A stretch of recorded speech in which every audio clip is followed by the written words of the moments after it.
अव्यक्तवाणी में बाप और दादा दोनों का नाम क्या होता है? कंबाइंड है ना। अव्यक्तवाणी तो दादा के तुम्हारे। अव्यक्तवाणी में दादा माने ब्रह्मा की सोल काम करती है या नहीं है? करती है। और जब गुलजार दादी में प्रवेश करती है तो बाप शिव की याद में रहती है या नहीं रहती है? रहती है। मुरली में बोला है, तुम बच्चे मेरे को जितना जास्ती याद करते हो उतना मैं तुम्हारे साथ हूँ। इसलिए बाप दादा बोला जाता है। और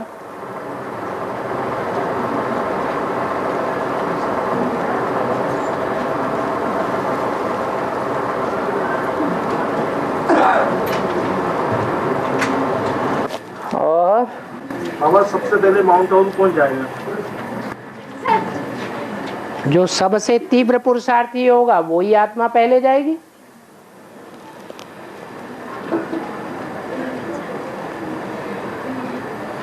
सबसे पहले अपने घर कौन जाएगा?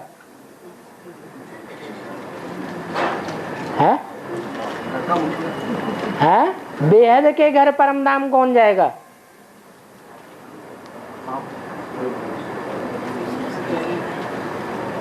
बाप तो दो हैं, एक आत्माओं का बाप, दूसरा मनुष्य सृष्टि का बाप। कौन जाएगा?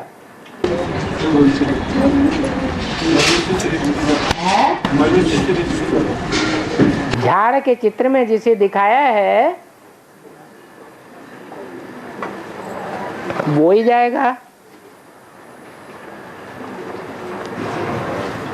और बाप अकेला जाएगा या बच्चों के साथ जाएगा?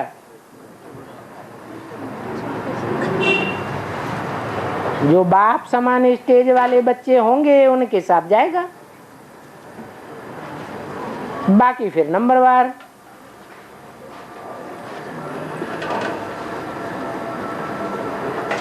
तुम बच्चे परम धाम को इस सृष्टि पर उतार लेंगे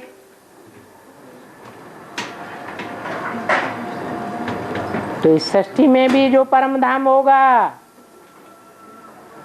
शांति धाम की रौनक बनेगी, वहां भी नंबरवार बच्चे जाएंगे और वो ही नंबर होगा जो परम धाम से सृष्टि रूपी रंगमंच पर उतरने वालों का होगा। और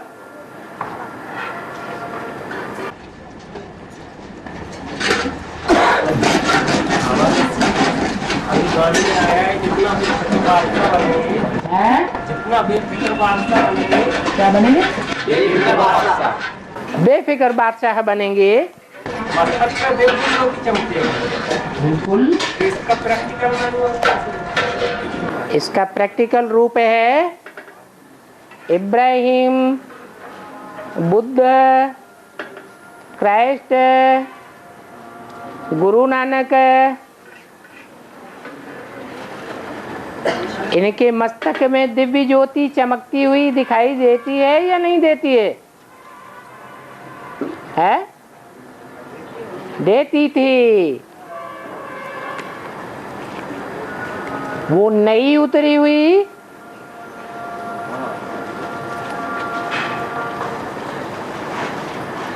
ग्रेट आत्माएं हैं।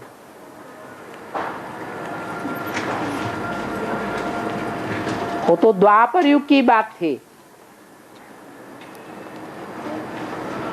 द्वापर युग श्रेष्ठ ते श्रेष्ठ युग नहीं है। श्रेष्ठ ते श्रेष्ठ युग कौन सा है? पुरुषोत्तम संगम युग है। तो पुरुष माने आत्माओं के बीच में जो उत्तम ते उत्तम आत्माएं हैं वो द्वापर युगी उतरने वाली आत्माएं नहीं है। बल्कि द्वापर युग में जो आत्माएं उतरती हैं, ग्रेट कही जाने वाली आत्माएं उतरती हैं, ग्रेट फादर्स कहे जाते हैं, उनके भी आधार मूर्त और बीज रूप आत्माएं संगम युग में मौजूद हैं।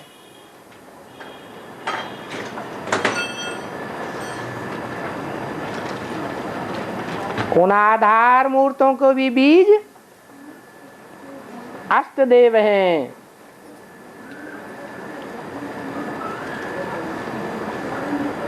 वो अष्ट की लिस्ट में आने वाली अष्ट मूर्तियां सदैव याद में और सेवा में बिजी होंगी या स्वार्थ की सेवा में लगी हुई होंगी? है सदैव जो याद और सेवा में लगे हुए होंगे उनकी जरूर वो अवस्था बन जाती है जो चेहरे से बाप प्रत्यक्ष होने लगे।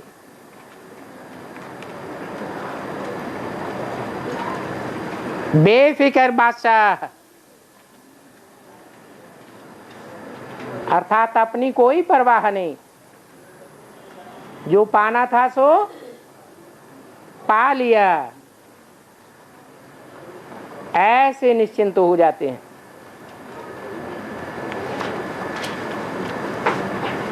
और जिनको कोई चिंता नहीं रहती है, उनका मन चंचल होता है या मन स्थिरियम हो जाता है। मन जब स्थिरियम होने लगता है तो आंखें भी स्थिरियम होने लग पड़ती हैं। अपने काम से काम, ईश्वरीय सेवा से काम, दुनिया की बातों से कोई काम नहीं।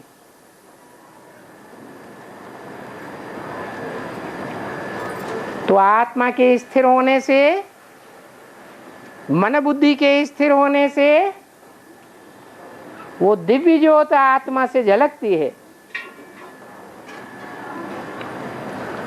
और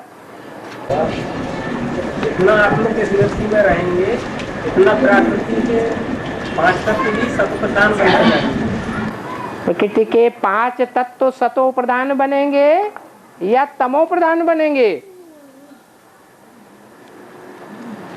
प्रकृति के 5 तत्व जड़ हैं या चैतन्य हैं? तो चैतन्य आत्माएं पहले सतो प्रधान बनेंगी या जड़ तत्व पहले सतो प्रधान बनेंगे? तो प्रकृति तो दिन प्रतिदिन तामसी रूप धारण करती जाएगी, लेकिन जो नंबरवार आत्माएं हैं वो अपने शरीर के 5 तत्वों के प्रभाव से परे होती जाएंगी। इसलिए बोला है शरीर सड़ते जाएंगे और आत्मा पावरफुल होती जाएगी।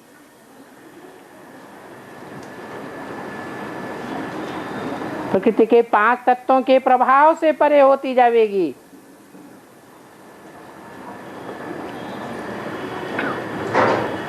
प्रकृति जब तक इस जड़त्वमयी दुनिया का विनाश नहीं कर लेती है तब तक सतो प्रधान नहीं बननी है, क्योंकि जड़ प्रकृति भगवान के ज्ञान को सुनती है या आत्माओं के योग से प्रभावित होती है? योग से प्रभावित होती है।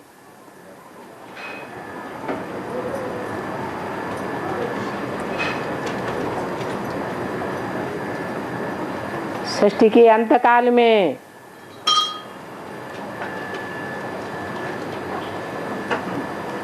जो नई सृष्टि की नई राजधानी तैयार होगी उस राजधानी के जो भी छोटे बड़े भांति होंगे,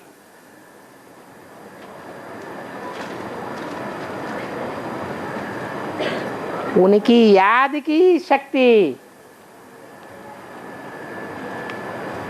प्रकृति के 5 तत्वों को थमावेगी। बाकी सारी दुनिया के आत्माओं से कनेक्टेड प्रकृति के 5 तत्व विनाश के निमित्त बनेंगे या थमने के निमित्त बनेंगे? है सारी सृष्टि का विनाश होना है, सिवाय 4.5 लाख आत्माओं के।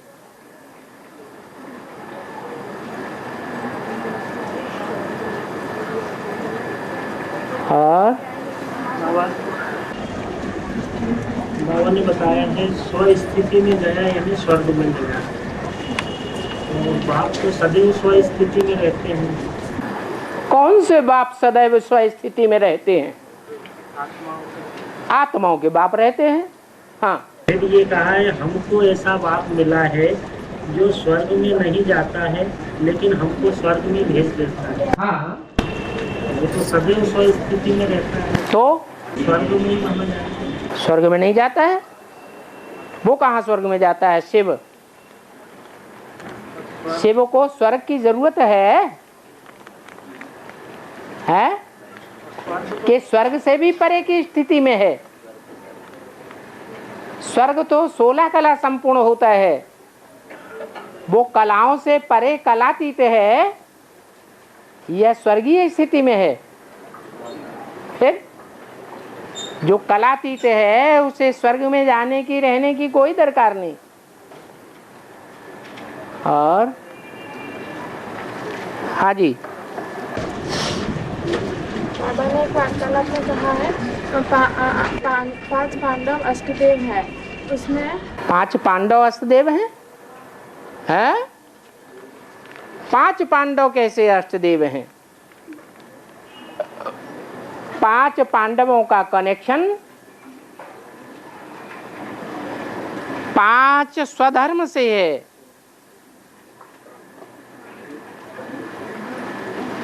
पहले भी बताया, जो आदि से लेकर अंत तक युद्ध में स्थिर रहे वो है युधिष्ठिर अर्थात सूर्यवंशी।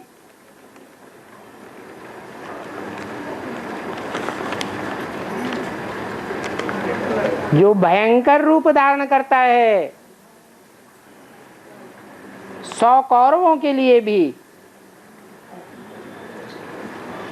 ढेर के ढेर राक्षसों के लिए भी और कीचकों के लिए भी, वो भीम है।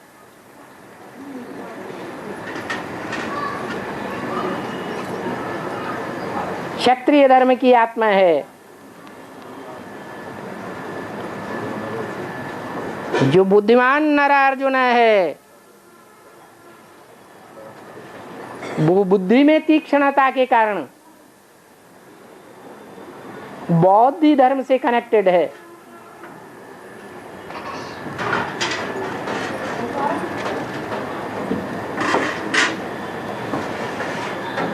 और जो सात्विक स्टेज में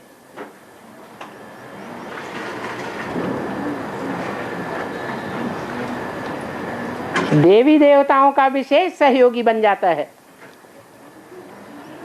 जो मुरली में बोला है कि ये संन्यास धर्म की आत्माएं जब निकलेंगी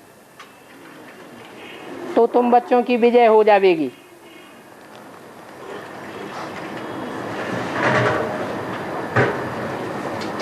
परंतु वो सदैव उस स्थिति में स्थित नहीं रहते।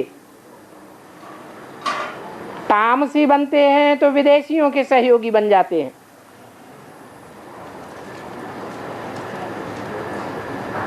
इसलिए ना इस कुल के हैं पक्के ना उस कुल के पक्के हैं। शास्त्रों में उनका नाम नकुल दिया है। और जो देवी देवता सनातन धर्म के पहले भी सहयोगी थे और लास्ट में भी सहयोगी बनते हैं, वो सहदेव हैं, सिख धर्म से कनेक्टेड हैं।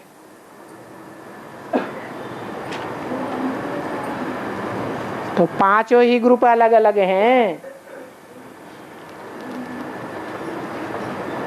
एक युधिष्ठिर की बात नहीं है, एक एक पांडव की बात नहीं है, एक अर्जुन की बात नहीं है। अनेक प्रकार के पांडवों के ग्रुप हैं जो 5 भागों में विभक्त हैं।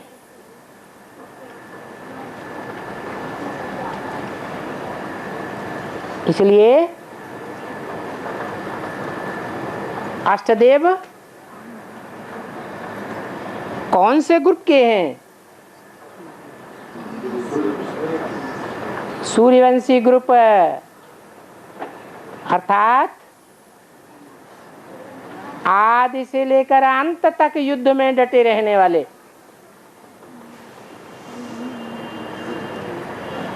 और है एकलव्य ने कौरवों का साथ क्यों दिया?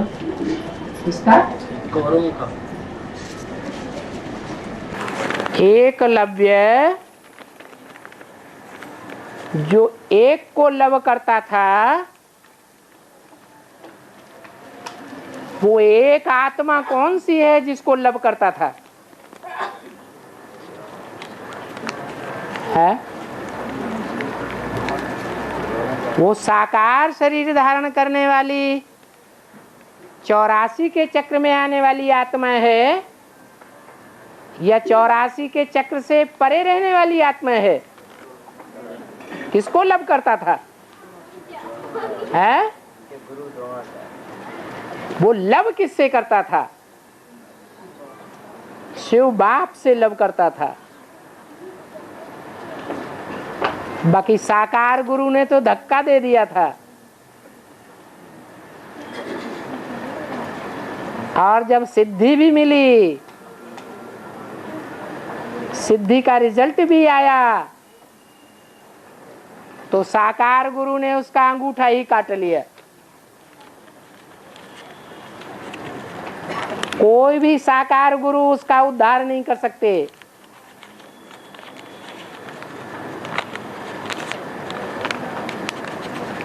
वो निराकार उपासी हुआ या कोई साकार का उपासी हुआ? निराकार उपासी विधर्मी होते हैं, विदेशी होते हैं या स्वदेशी होते हैं? हैं? विधर्मी और विदेशी होते हैं। अब वो पार्ट किसका है?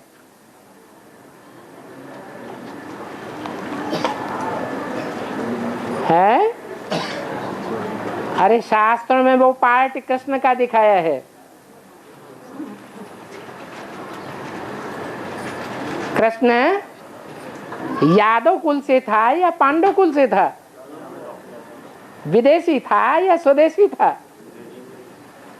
बाप भी क्या बन करके आया है? विदेशी बन करके आया है।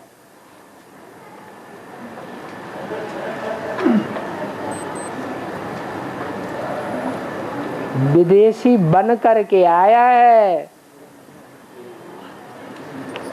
विदेशी है या बन करके आया है? बन करके आया है। इसलिए एकलव्य है। और है लक्ष्मी वाली आत्मा ज्ञान तो नारायण से लेती है।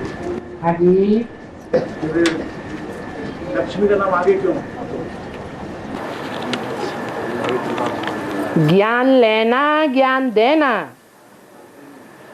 बड़ी बात है या प्रैक्टिकल जीवन में ज्ञान धारण करना बड़ी बात है? तो नारायण के मुकाबले लक्ष्मी में क्या विशेषता देखी? वो धारण करके दिखाती है। इसलिए लक्ष्मी का नाम पहले और नारायण का नाम बाद में, राधा का नाम पहले और कृष्ण का नाम बाद में, सीता का नाम पहले और राम का नाम बाद में। लेकिन जब शंकर पार्वती की बात आती है तो पार्वती का नाम पहले नहीं है। किसका नाम पहले है? शंकर का नाम पहले है। क्यों? क्यों? क्योंकि प्रैक्टिकल भगवान का पार्ट है। भगवान से कोई ऊंचा नहीं हो सकता। भगवान ही नर को नारायण बनाने वाला है, नारी को लक्ष्मी बनाने वाला है। नर को राम बनाने वाला है, नारी को सीता बनाने वाला है। इसलिए शास्त्रों में जो बातें आई हैं यादगार, वो कहाँ की यादगार हैं? कहाँ का पुरुषार्थ? संगम युग का पुरुषार्थ। और बाबा जो जगदीश भाई हैं वो एडवांस की माता में प्रवेश करके रोते हैं, लेकिन बेसिक में जाके वो सच्चाई को क्यों नहीं बताते? बेसिक में जाते हैं तब रोते हैं या एडवांस में जाते हैं तब रोते हैं? है? बेसिक से शरीर छोड़ करके जाते हैं, फिर एडवांस वालों के सामने जाते हैं तब रोते हैं। क्योंकि असलियत का उनको पता लग गया कि बेहद का जगदीश कौन है और हद का जगदीश कौन है।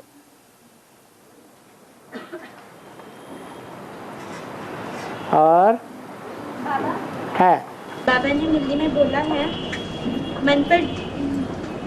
मन पर अगर जीत पाली तो एक बूंद, मन पर अगर जीत पाली तो एक बूंद पानी में पूरा संसार देख सकते हैं। एक बूंद पानी में, एक बूंद पानी में सारा संसार देख सकते हैं। ठीक है। तो बाबा मन पर जीत पाना माना क्या? मन पर जीत पाना माने तो बाद में देखना। एक बूंद माना क्या? एक बिंदु माना एक बूंद। मन के ऊपर जीत हो गई। क्या करना है? एक बिंदु अर्थात एक बूंद। देवताएं जीत पाए हुए होते हैं मन के ऊपर, या मन उनका चंचल होता है? हैं? क्या विशेषता आ जाती है उनके अंदर? है? एक बिंदु के ऊपर ध्यान केंद्रित हो जाता है। वो एक बिंदु ही एक बूंद है। सारा सागर एक बूंद में समा जाता है। और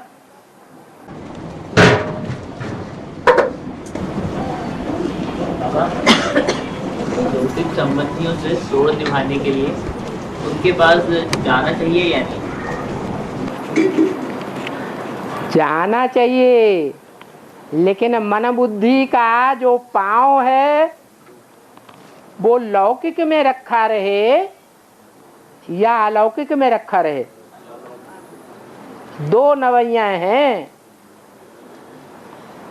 एक लौकिक और एक अलौकिक। दोनों नवैयों पर पांव रखने के लिए बोला गया है,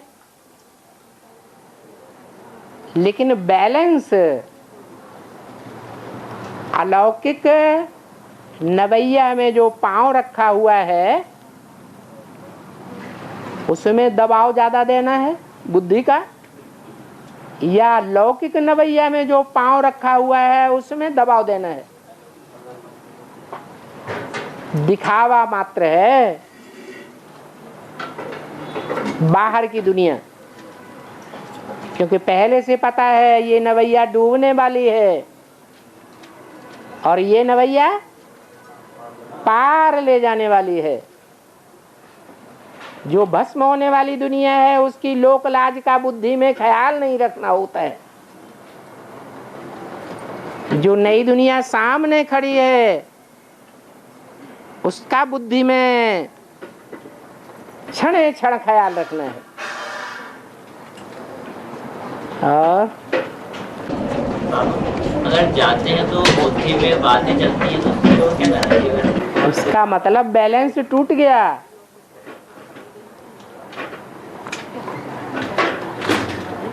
लगाव लगा हुआ है, देह और देह के संबंधों से लगाव लगा हुआ है तो बुद्धियों को तोड़ देगा।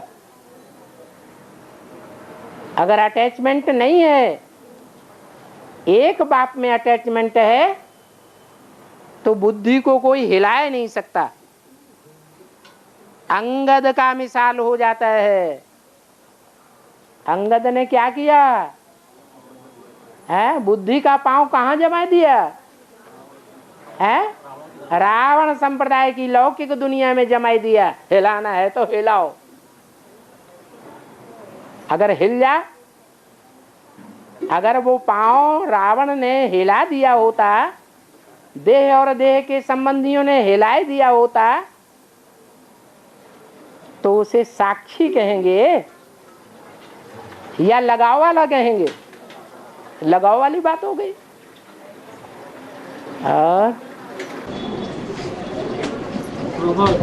घर जाते हैं तो मम्मी भट्टी की हुई नहीं होती है तो खाना खा सकते हैं? मम्मी खाता है?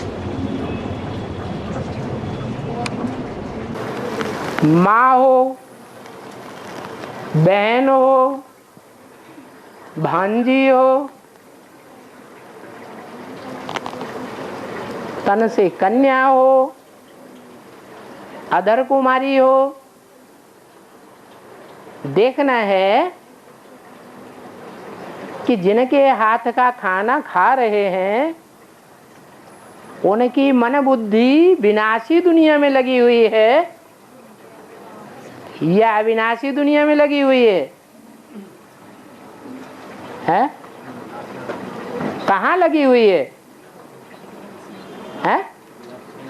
विनाशी दुनिया में अगर बुद्धि लगी हुई है तो उनके हाथ का बनाया हुआ भोजन हमारे ऊपर कौन सा प्रभाव डालेगा? विनाशी दुनिया का ही प्रभाव डालेगा। माँ है, ये तो ठीक है कि माँ अपने बच्चे के प्रति कभी कल्याणकारी नहीं होती है, लेकिन अज्ञानी तो हो सकती है। अज्ञानी होने के कारण अकल्याणकारी हो सकती है कि नहीं? हो सकती है। ज्ञान में चलने वाला कितना भी चाहे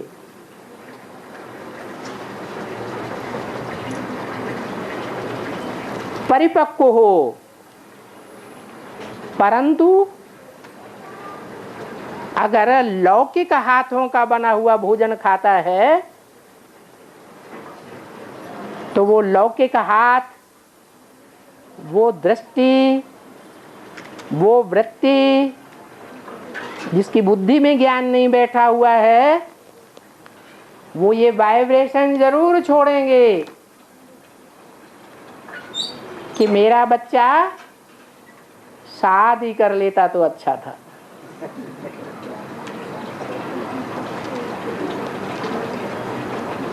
और शादी बर्बादी होती है।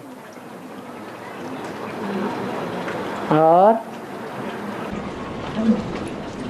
बाबा यज्ञ के आदि में भूमंडली, फिर आगे चल के ब्रह्मा कुमारी और फिर प्रजापिता ब्रह्मा कुमारी, फिर आध्यात्मिक और आगे चल के फिर स्पिरिचुअल गॉडली यूनिटी। दुनिया में जितने भी धर्म हुए हैं वो धर्म के विभेद हुए हैं या नहीं हुए हैं? बौद्ध धर्म से हीनयान महायान, इस्लाम धर्म से मुस्लिम धर्म, मुस्लिम धर्म से शिया और सुन्नी, ऐसे ऐसे फांटे होते गए।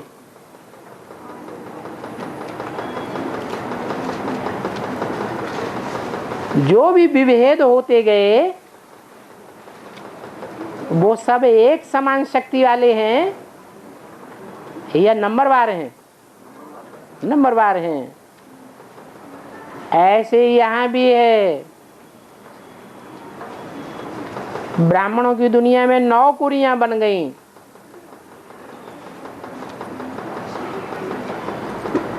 नौ कुरियों का कनेक्शन 9 धर्मों से है। 9 धर्मों का कनेक्शन 9 धर्म पिताओं से है। अव्वल नंबर का अल्लाह, अव्वल दीन, अव्वल नंबर धर्म स्थापन करने वाला कोई तो धर्म पिता होगा कि नहीं होगा? जो होगा वही सूर्यवंशी धर्म स्थापन करता है। वंश बनता ही है तब जब उस वंश को आरंभ करने वाला कोई निमित्त हो। सूर्यवंश को आरंभ करने वाला सूर्यवंशी चाहिए, सूर्य। चंद्रवंश को आरंभ करने वाला चंद्रमा चाहिए।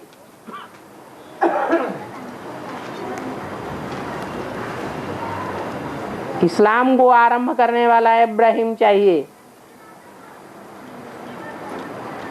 क्रिश्चियन को आरंभ करने वाला क्राइस्ट चाहिए। ऐसे ही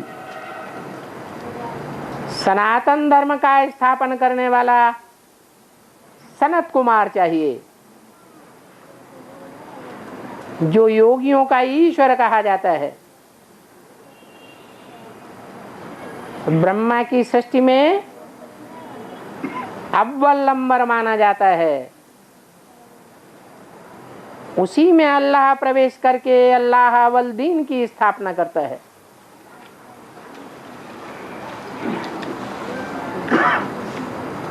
और बाबा एलएस में बाबा की सम्मुख क्लास क्यों नहीं होती? क्लास कब तक जरूरी है? है?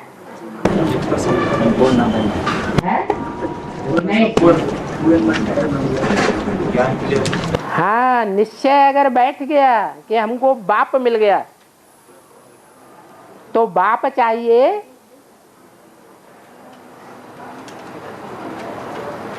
या बाप के द्वारा ज्ञान चाहिए? है? अगर बाप प्रैक्टिकल में मिल गया तो प्रैक्टिकल जिन्हें मिल चुका है उनका कनेक्शन प्रैक्टिकल होगा या कभी होगा या नहीं होगा? है? बाप बच्चों के बिगड़ नहीं रह सकते और बच्चे बाप के बिगड़ नहीं रह सकते। जिनको सदाकाल प्रैक्टिकल बाप मिला हुआ है वो तो जब चाहे तब कनेक्शन जोड़ेंगे और जो बात जरूरी है वो पूछ लेंगे। कदम कदम पर उनको प्रैक्टिकल में श्रीमत मिलती रहेगी। औरों को कदम कदम पर मिले या न मिले। तो क्लास करना जरूरी है या जो विश्व कल्याण के हेतु ईश्वरीय वाणी चल रही है टाइम टू टाइम, वो वाणी से लाभ लेना जरूरी है। बस, औरों का भला उसमें हमारा भला। सबका कल्याण में हमारा कल्याण भी छुपा हुआ है। जिनकी बुद्धि में ये बात बैठ गई उन्हें अलग से क्लास करने की दरकार नहीं है, क्योंकि उनको तो परमानेंट ईश्वरीय सेवा मिली हुई है। ईश्वरीय सेवा में जो परमानेंट रहते हैं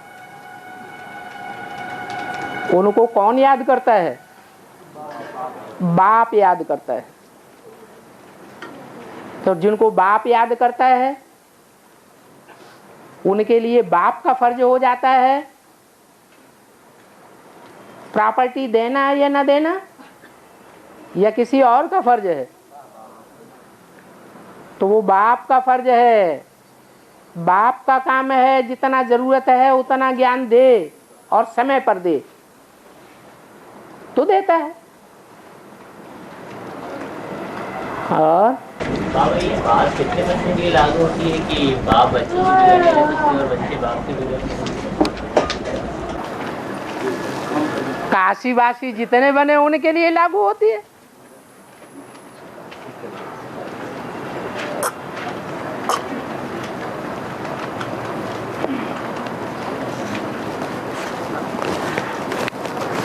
क्या काशी के लिए गायन है? हैं? नहीं, काशी करवट तो है। काशी के लिए खास बात कौन सी प्रसिद्ध है?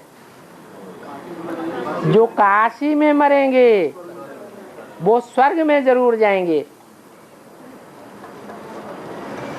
तो मरे दुनिया से है,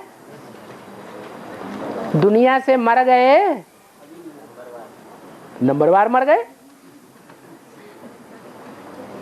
नंबरवार तो मर गए, लेकिन फिर भी परसेंटेज में ज्यादा कहेंगे जो काशीवासी हैं वो दुनिया के मुकाबले ज्यादा मरे हुए कहेंगे देहभान से, या कम हैं? लौकिक संबंधियों से मिलना जुलना भी बंद हो जाता है कि मिलते हैं? मिलना जुलना भी बंद, फोन से बातचीत करना भी बंद हो जाता है, चीजों का आदान प्रदान करना भी बंद हो जाता है, दृष्टि का लेना देना भी बंद हो जाता है। कोई प्रकार का कनेक्शन दुनिया वालों से कट हो जाता है। तो ये दुनिया से मरना नहीं हुआ क्या है? मरना तो हुआ। हाँ, कुछ न कुछ नंबरवार तो सब बातों में होते हैं। और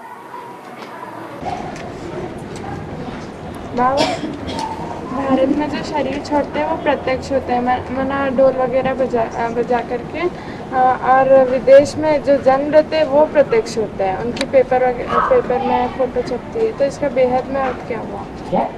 भारत में जो शरीर छोड़ते हैं वो प्रत्यक्ष होते हैं, कहाँ प्रत्यक्ष? वरना सभी को कुछ पता चल जाता है आसपास की शरीर छोड़ा है।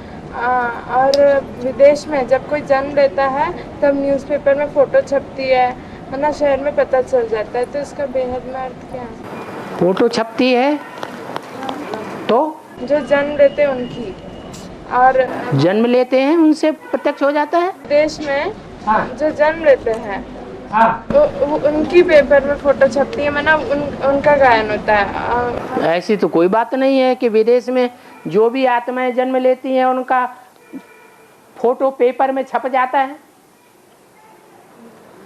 ऐसा है क्या?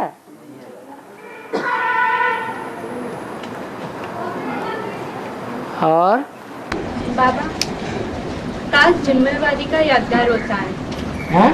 ताज जिम्मेवारी का यादगार होता है। या जिम्मेवारी का यादगार। ताज जिम्मेवारी का यादगार का,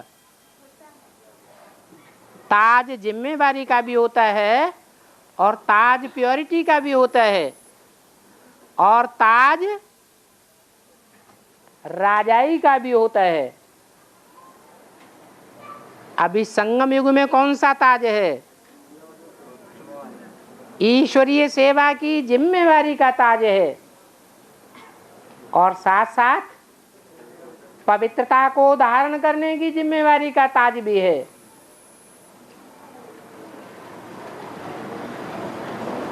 ऐसे ब्राह्मण भी हैं जिन्होंने पवित्रता की जिम्मेवारी का ताज धारण किया हुआ है और ऐसे ब्राह्मण भी हैं जिन्होंने ईश्वरीय सेवा की जिम्मेवारी का ताज धारण किया हुआ है। संगम युग में जो ये ताज धारण करते हैं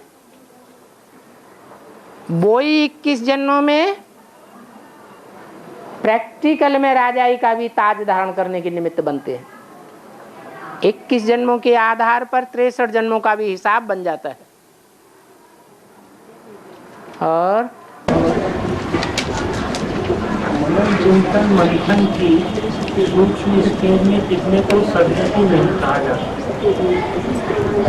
मनन चिंतन मंथन की सूक्ष्म स्टेज में टिकने को सदगति नहीं कहा जाता। कितने को? टिकने को। मनन चिंतन की सूक्ष्म स्टेज क्या है? सूक्ष्म से सूक्ष्म स्टेज क्या है?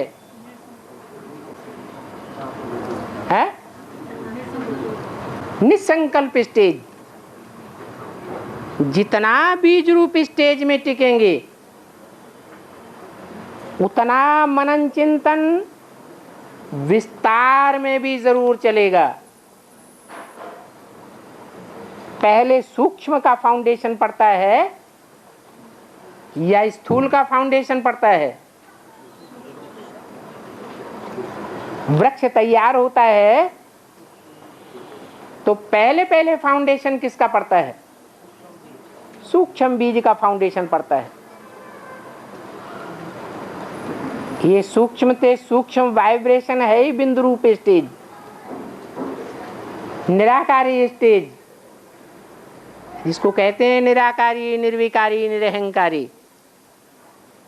ये बाप समान स्टेज है। ऐसी बाप समान स्टेज जिनकी बनती जाएगी, जैसे मनुष्य सृष्टि के बाप के अनेक जन्म प्रत्यक्ष होते जाते हैं, ऐसे उन बच्चों के भी अनेक जन्म प्रत्यक्ष होते जाएंगे।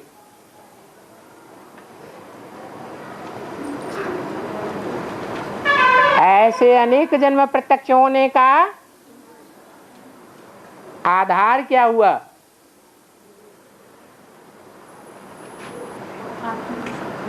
बीज रूप स्टेज। सूक्ष्म ते सूक्ष्म मनन चिंतन मंथन की स्टेज। और बाबा, सबसे अच्छा पुरुषार्थ है नारायण को याद करना। फिर कहा है कि साकार में निराकार को याद करना। तो दो बातें कहाँ हैं? निराकार प्रवेश किसमें करता है? जिस साकार में प्रवेश करता है उसकी ऊंची से ऊंची स्टेज क्या बनती है? नारायण। तो नारायण को याद करना अर्थात नारायण की जैसी स्टेज है वैसी स्टेज हमारी भी बनेगी। संग का रंग जरूर लगेगा। उससे जास्ती ऊंची स्टेज संसार में और कोई होती ही नहीं। ये लक्ष्य है मनुष्य जीवन का, नर से नारायण बनना। तो नारायण को अगर पहचान लिया तो सबसे अच्छा पुरुषार्थ है नारायण को याद करना। क्योंकि बुद्धि में बैठ गया नारायण में शिव है ही है, नारायण साकार है और शिव निराकार है। साकार और निराकार का नाम वर्तमान में बाबा है। उसको कहते हैं शिव बाबा। और बाबा सूक्ष्म से सूक्ष्म मंथन करने का अर्थ क्या है? बिंदु बनना। सूक्ष्म ते सूक्ष्म मंथन करना माना बिंदु बन जाना, बिंदु ही याद रहे। मैं आत्मा ज्योति बिंदु, मेरा बाप ज्योति बिंदु। फिर बाबा ज्ञान का मनन चिंतन मंथन करना, इसका जो जितना बीज रूप स्टेज में टिकेगा उसका रिजल्ट क्या आएगा? जितना सूक्ष्म बीज होगा उतना उसका वृक्ष विस्तार वाला बनेगा। जैसे बरगद का बीज बहुत सूक्ष्म होता है तो उसका वृक्ष उतना ही जास्ती विस्तार वाला हो जाता है।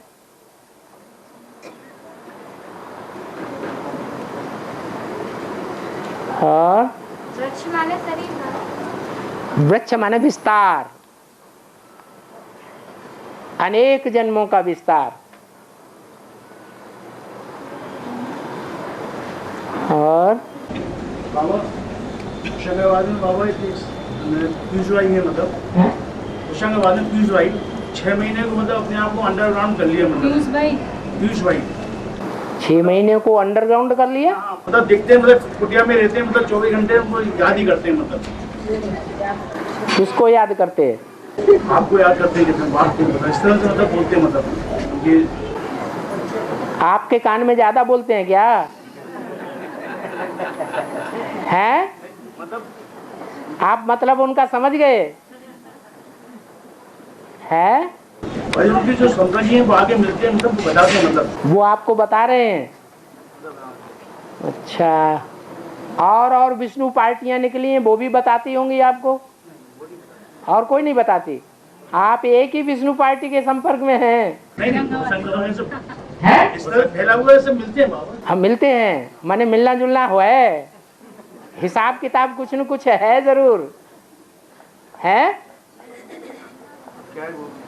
63 जन्मों का हिसाब किताब जहाँ होगा संगम युग में भी वो दिखाई पड़ेगा या नहीं है? जरूर दिखाई पड़ेगा।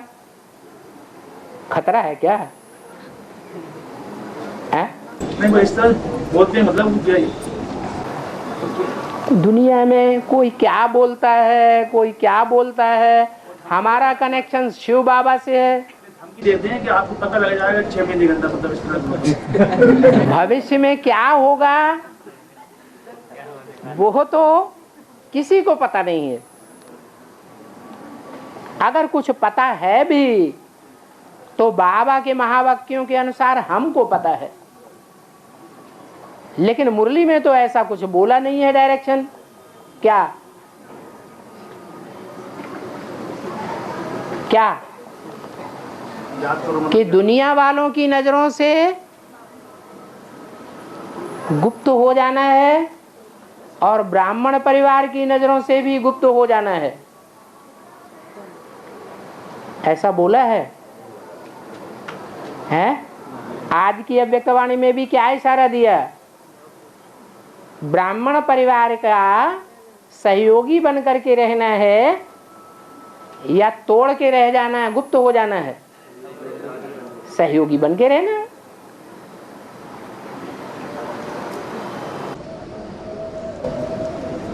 ये भी बताया कि समय भी मिलता जाएगा। हाँ जी। बाबा भाइयों को कोर्स करवा सकते हैं? भाइयों को कोर्स करवा सकते हैं? भाइयों को कोर्स नहीं करेंगे तो किसको कराएंगे? है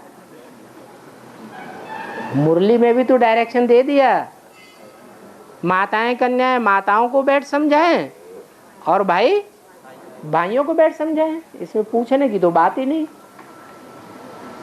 अगर कुछ उल्टा करेंगे तो हो सकता है माया की गिरफ्त में आ जाए। खास करके कुमारों को ज्यादा ललचाई मानी होती है कि कन्या का उद्धार कर दें।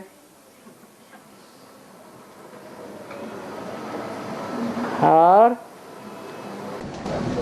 तो यूनिवर्सिटी का नाम है गाडली स्पिरिचुअल यूनिवर्सिटी। मुरली में आया है, यूनिवर्सिटी तो कौरवों की होती है, पांडवों की नहीं होती। पांडव तो बहुत थोड़े। हाँ, इसलिए तो गॉडली शब्द लगाया है।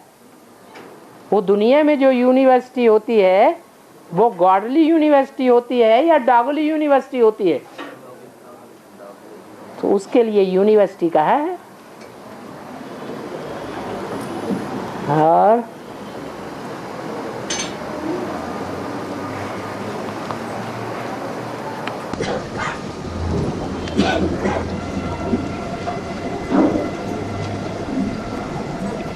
नारी धर्म की शिक्षा से कनेक्टेड प्रश्न था। नारी धर्म की शिक्षा अनसुईया माँ द्वारा सीता जी को दी गई है। जबकि अपन संगम युगी जीवन से देखें तो दोनों पार्टधारी एक हैं। नहीं, सीता माता उसका नाम है जो राम के सहयोगी पार्टधारी है। राम जगत पिता का पार्ट है और जगदम्बा का पार्ट सीता का पार्ट है। जो सीता धरती से ही जन्म लेती है और धरती में ही समा जाती है। अनसुईया भी धरती से तो जन्म लेती है,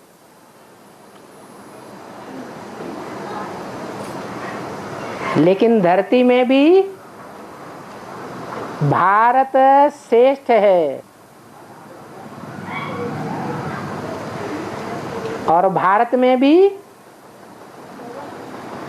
कौन सा शहर सबसे श्रेष्ठ माना जाता है? जो भगवान की नगरी मानी जाती है, काशी नगरी। नाम काशी क्यों पड़ा? ज्ञान नहीं, क्योंकि याद के तेज से बनी है। जहाँ याद का तेज है वहाँ ज्ञान का तेज होगा या नहीं होगा? इसलिए दुनिया के अंदर वाराणसी विद्वानों की नगरी मानी जाती है। इसलिए सीता को अनुसुईया से शिक्षा लेनी पड़ती है। शिक्षा देने वाला बड़ा होता है या लेने वाला बड़ा होता है? देने वाला बड़ा होता है। और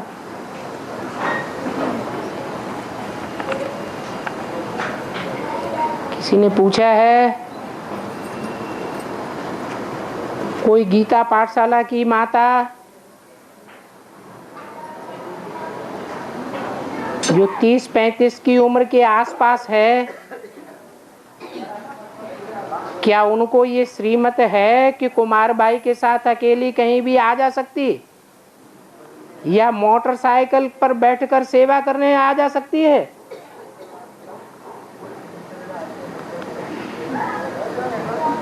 अगर उसके पति ने परमिशन दी है तो आ जा सकती है।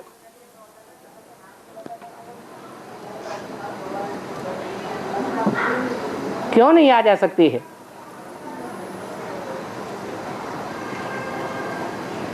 पति को इतना विश्वास है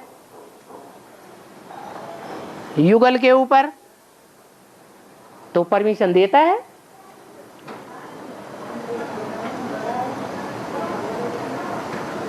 इस बात से दूसरों को क्यों परेशानी होनी चाहिए? अगर दूसरों को परेशानी होती है तो परचिंतन है या स्वचिंतन है? परचिंतन करने से रिजल्ट क्या आवेगा? है पतन।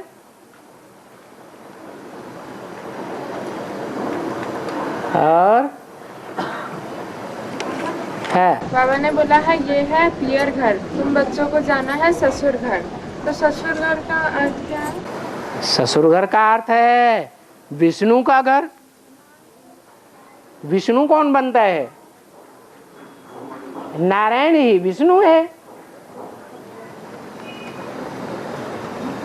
ब्रह्मा विष्णु नहीं है। तो हमारा नाम क्या है? ब्रह्मा कुमार और ब्रह्मा कुमारी।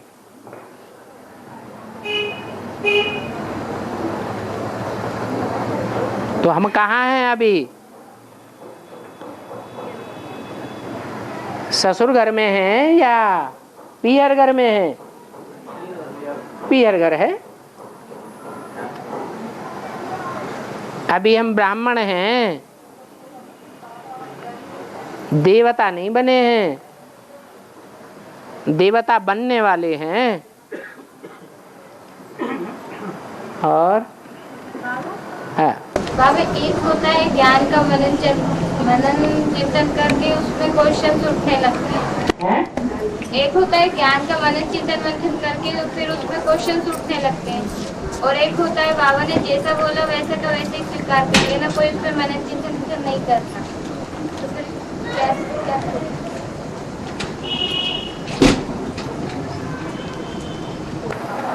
मनन चिंतन मंथन को उदाहरण दिया है गाय की जुगाली के साथ।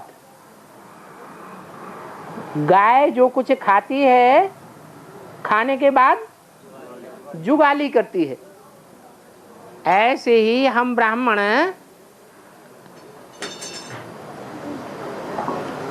जो ज्ञान लेते हैं ईश्वर से,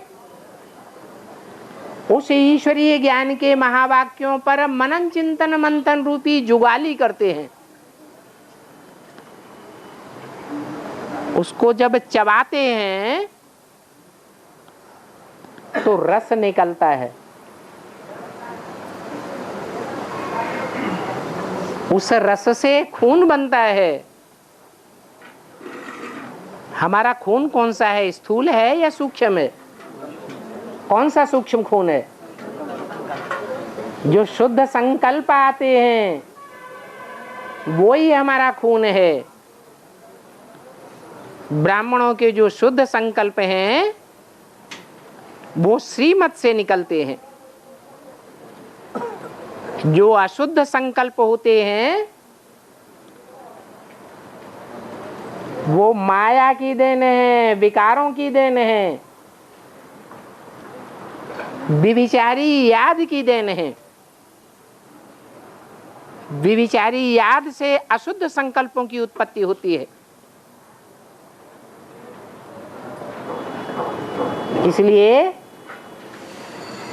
मनन चिंतन मंथन को भी चेक करना है कि जो भी हमने मनन चिंतन मंथन किया, जुगाली की, उससे जो रस निकला है वो रस हमारी आत्मा का कल्याण करने वाला है और विश्व का कल्याण करने वाला है या नहीं है। अगर आत्मा का भी कल्याण करने वाला नहीं है, विश्व का कल्याण करने वाला भी नहीं है, तो उसकी पहचान बाबा ने बता दी। क्यों, क्या, कैसे, कब, ये प्रश्न पैदा होते रहेंगे। ये जो प्रश्न पैदा होते हैं वो हमारे 84 जन्मों को प्रत्यक्ष करते हैं या गुप्त कर देंगे? है गुप्त कर देंगे।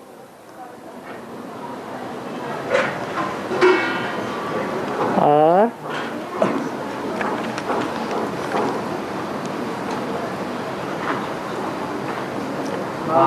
है यज्ञ में जो धन देके उतना नंबर मिलेगा या किसी आत्मा को संदेश देकर पट्टी करवा के बाबा का बच्चा भी उसका नंबर मिलेगा? यज्ञ जो में धन दान देते हैं उससे ज़्यादा नंबर मिलेगा या किसी आत्मा को संदेश देकर पट्टी करवा के उसको ज़्यादा नंबर मिलेगा? जो स्थूल धन है वो हाथों का मैल है।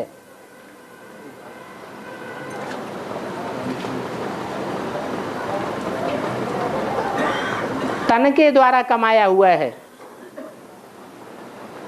और वो स्थूल धन ये भी हो सकता है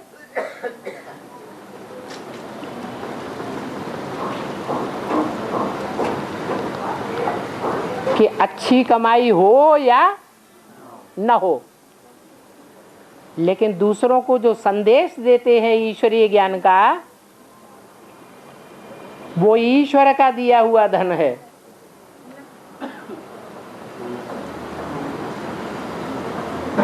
जगदम्बा भी देती है और लक्ष्मी भी देती है। दोनों देने वाले तो हैं, लेकिन दोनों के दान में क्या अंतर है?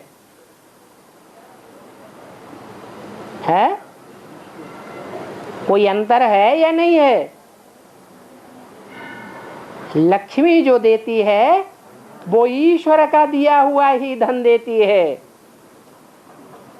अपना कुछ भी नहीं देती। और जगदम्बा सर्व मनोकामनाओं की पूर्ति करती है।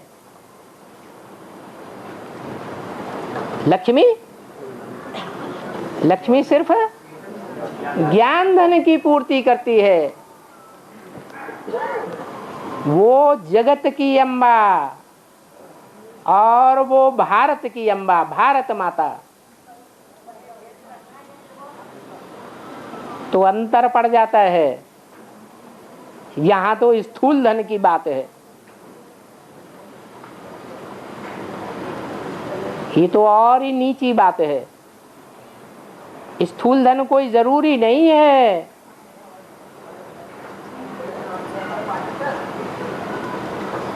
कि ईश्वरीय धंधे से ही कमाया हुआ स्थूल धन है। ईश्वरीय धंधे से जो स्थूल धन निकलता है उसकी पावर लौकिक धंधे से कमाए हुए धन के मुकाबले जास्ती होती है या कम होती है? जास्ती होती है।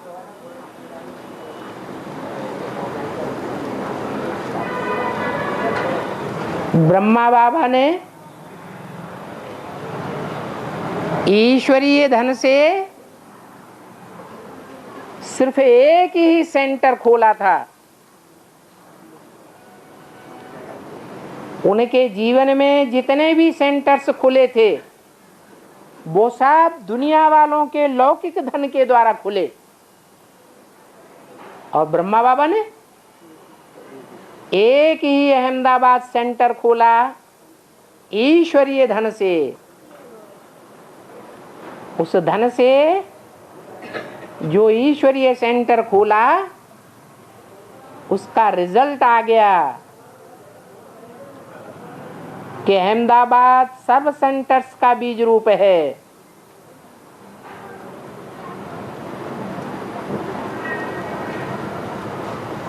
जहां से सोमनाथ और सोमनाथिनी प्रत्यक्ष होते हैं।